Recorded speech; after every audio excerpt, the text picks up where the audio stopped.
काली कमाई के भाजपाई घर जमाई, जो मारते हैं लंबे हाथ, हमें दृष्टांत देते हैं, भ्रष्टाचार की बात बताते हैं प्रधानमंत्री जी। बात आप तीन काले कानून की बात करती हैं, ये पूरी प्लानिंग भारतीय जनता पार्टी की है कि तीन काले कानून वापस लाने की। मैं कहता हूं कि हरियाणा के लोग अब की बार भारतीय जनता पार्टी को जीरो पे पहुंचा देंगे, जो इनके हाल है ना। और कंगना जी का उसमें बहुत बड़ा योगदान होगा, क्योंकि वो आज भारतीय जनता पार्टी के नेताओं के कहने पर, प्रधानमंत्री कहने पर इस प्रकार की बयानबाजी कर रही है। अपना घर पहले भरेंगे, ये अपने दामादों का घर पहले भरेंगे। गन्नौर के प्रत्याशी कुलदीप शर्मा बोलते हैं कि हम खर्ची और पर्ची पर फिर से लौट आएंगे, मतलब जॉब जो है नॉर्मली नहीं दी जाएगी, जॉब केवल खर्ची पर्ची पर दी जाएगी। जय तीरथ पिक्चर चालू करो बे। अपना घर पहले भरेंगे, ये अपने दामादों का घर पहले भरेंगे।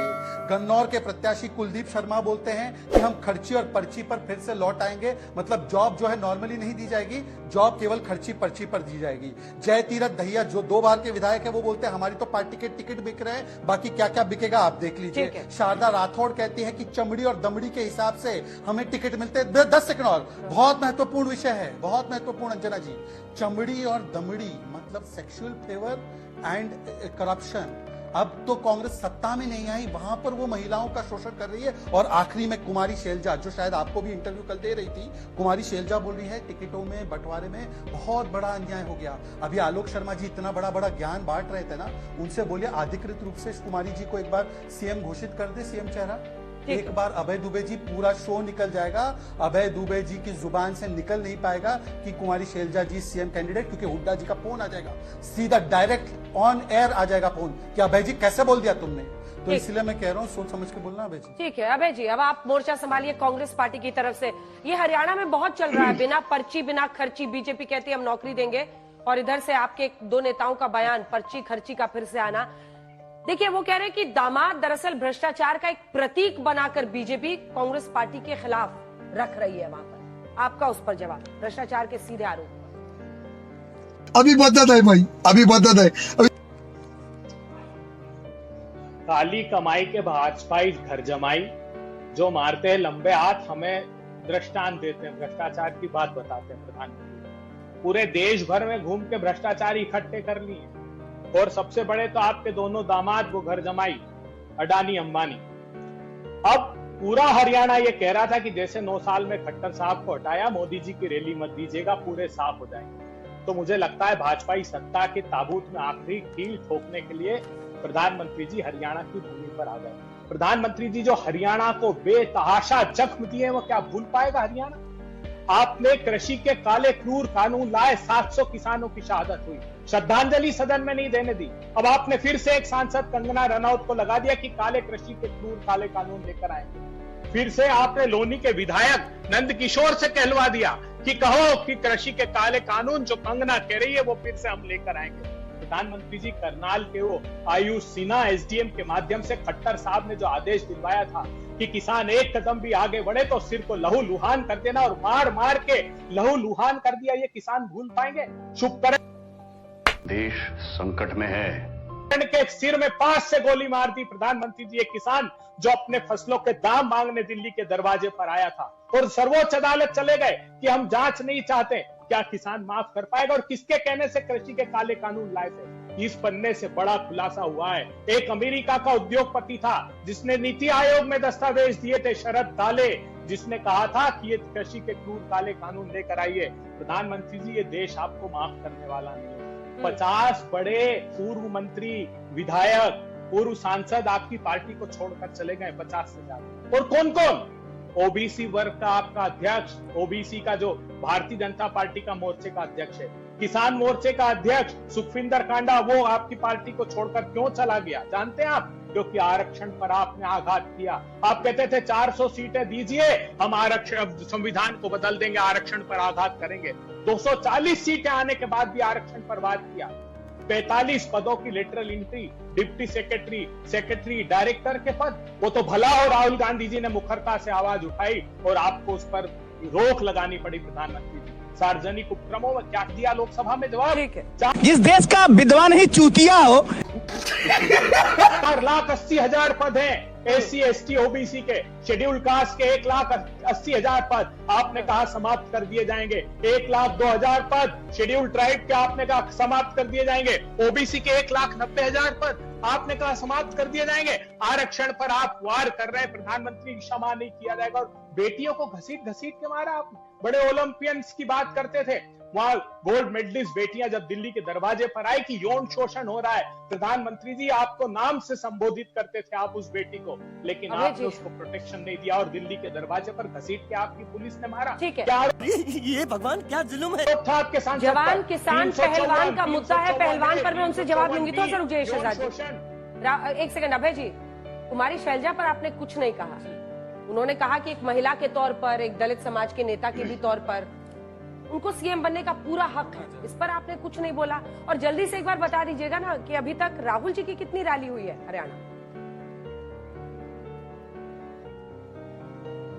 अंजना जी, पूरा हरियाणा एक तरफा इस बार भारतीय जनता पार्टी का सुपड़ा साफ कर रहा है। और आपके शो में कहा था कुमारी शैलजा एक प्रतिबद्ध कार्यकर्ता है। हर एक व्यक्ति की अपेक्षा अगर उस सार्वजनिक जीवन में काम करता है तो सर्वोच्च पद पर पहुंचने की। इससे बड़ा वक्तव्य हो सकता है कि वो कांग्रेस के तिरंगे में लपेट कर जाना पसंद करेंगी, जैसे उनके पिता उनको तिरंगे को आत्मसात कांग्रेस ने किया। भारतीय जनता पार्टी की तरह सत्ता की धूप में नहीं है। हम लोग पूरी दृढ़ इच्छा शक्ति के साथ कोशिश करेंगे कि समर्थन मूल्य का राष्ट्रव्यापी कानून बने, जैसा राहुल गांधी जी ने कहा है। जातिगत सर्वेक्षण हो ताकि दलित समाज को। प्रधानमंत्री जी, आप तो उत्तर प्रदेश से आते हैं। हिंदुस्तान के सबसे ज्यादा 23.7% दलितों पर अत्याचार उत्तर प्रदेश में होते हैं। 12,000 भारतीय जनता पार्टी की सांसद के कहने के बाद समर्थन किया।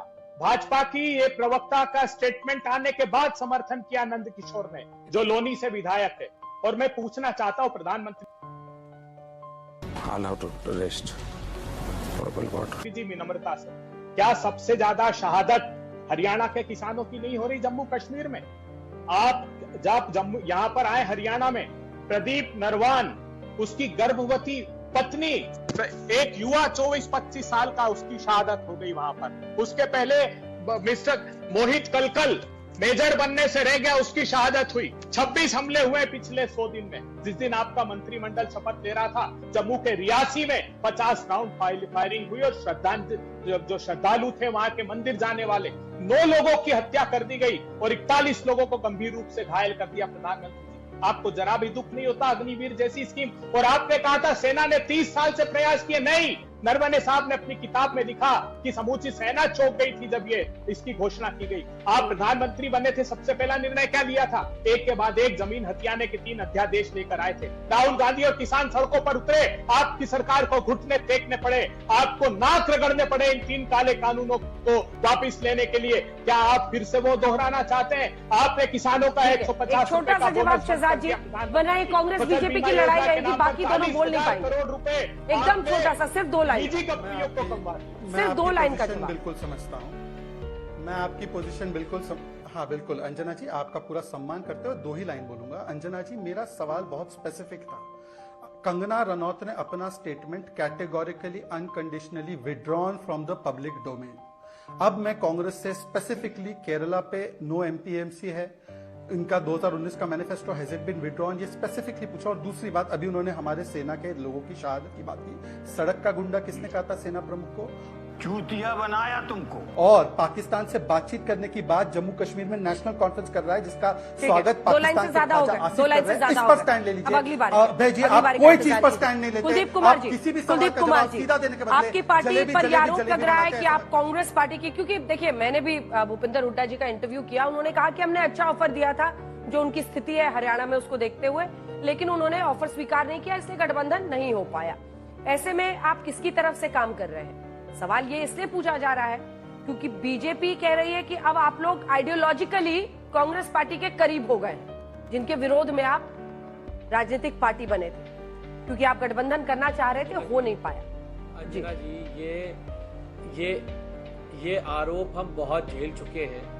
दिल्ली में जब आम आदमी पार्टी पहली बार चुनाव लड़ी थी, तब भी हम पे आरोप लगे थे कि ये तो बीजेपी की भी टीम है, ये कांग्रेस की भी टीम है, ये इसके लिए काम कर रहे हैं, उसके लिए काम कर रहे हैं। नतीजा सबको पता था कि पहली बार में 28 सीटें दिल्ली विधानसभा चुनाव में हमने जीती थी। पंजाब में जब हम चुनाव लड़ने गए तब भी हम पे ये आरोप लगे। और मैं फिर आपके चैनल पे कह रहा हूँ, हम किसी के लिए काम नहीं कर रहे हैं। हम तो हरियाणा के नौजवान की लड़ाई लड़ रहे हैं, हरियाणा के युवा की लड़ाई लड़ रहे हैं, अपने किसान भाइयों की लड़ाई लड़ रहे हैं, अच्छी शिक्षा की लड़ाई लड़ रहे हैं, 24 घंटे बिजली की लड़ाई लड़ रहे हैं, उनको रोजगार की लड़ाई लड़ रहे हैं। हम हरियाणा के लोगों की लड़ाई लड़ने का काम आम आदमी पार्टी हरियाणा में कर रही है। दूसरी बात एक और अभी मैं चर्चा सुन रहा था, प्रधानमंत्री जी ने लेकिन कंगना रनौत जी ने आप जो अपनी बात बोल लीजिएगा, लेकिन बीच में ना बोल। कुलदीप जी, आप वोट तो कांग्रेस का ही काटिएगा ना। आप ही से सवाल है, आप ही से सवाल है। वोट तो लेकिन कांग्रेस पार्टी का ही काटिएगा ना।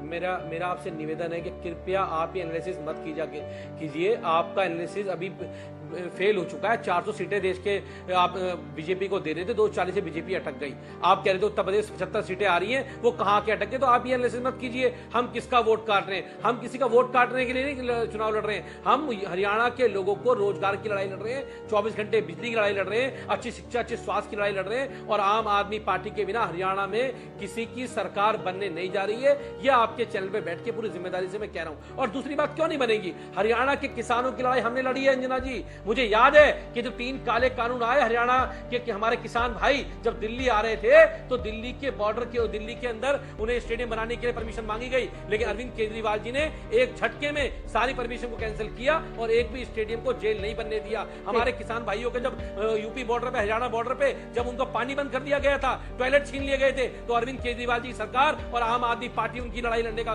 काम कर रही थी, उनके साथ खड़े होने का काम कर रही थी। तो आज ये कह रहे 3 काले कानून वापस आने चाहिए। कंगना जी के बयान का खंडन तो नहीं किया प्रधानमंत्री जी ने। लवणेन भोज्यम,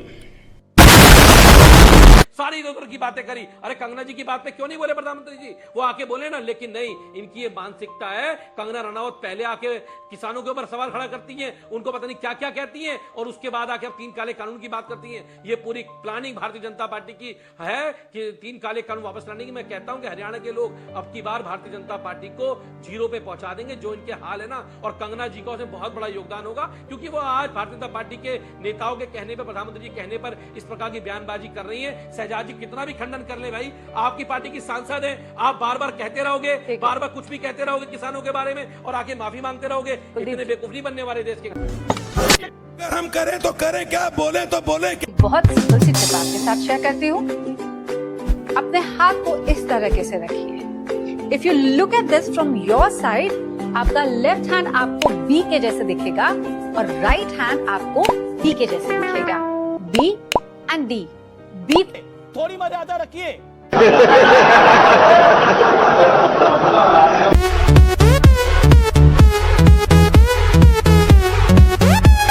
खत्म। Bye bye, tata, good bye.